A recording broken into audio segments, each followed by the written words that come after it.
আসসালামু আলাইকুম। আমরা ভাঙা সরকারি মডেল পাইলট উচ্চ বিদ্যালয় নবম শ্রেণীর শিক্ষার্থী। আমাদের প্রজেক্টটি পদ্মা সেতু বা যে কোনো সড়কে গাড়ি থামার কারণে সৃষ্ট দুর্ঘটনার প্রতিকারমূলক ব্যবস্থার উপর নির্মিত। অনেক সেতুতে বা মহাসড়কে গাড়ি থামানো নিষিদ্ধ, কারণ সেখানে গাড়ি থামলে যানজট সহ বিভিন্ন ধরনের দুর্ঘটনা ঘটতে পারে। সেক্ষেত্রে ওই সকল স্থানে যদি আমাদের এই প্রজেক্টটি ব্যবহৃত হয়, তাহলে ওই যে স্থানে যদি 10 সেকেন্ড যাবত একটি গাড়ি থেমে থাকে, তাহলে সেন্সর তা শনাক্ত করবে এবং স্বয়ংক্রিয়ভাবে এলইডি লাইট ও বাজার বেজে উঠবে। আমি আপনাদেরকে প্রজেক্টটি প্রদর্শন করে দেখাচ্ছি।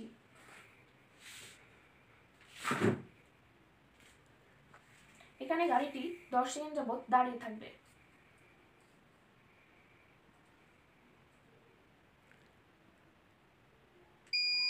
দেখতেই পাচ্ছেন, এতে করে অ্যালার্ম বেজে উঠেছে এবং এলইডি লাইটও জ্বলে উঠেছে।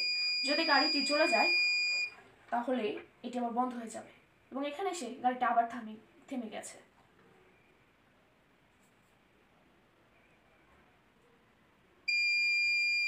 দেখতেই পাচ্ছেন, এভাবে কোনো গাড়ি যদি এক জায়গায় দাঁড়িয়ে থাকে যেখানে দাঁড়ানোর নিয়ম নেই, তাহলে সেখানে স্বয়ংক্রিয়ভাবে অ্যালার্ম বেজে উঠবে, আবার লাইটও জ্বলে উঠবে।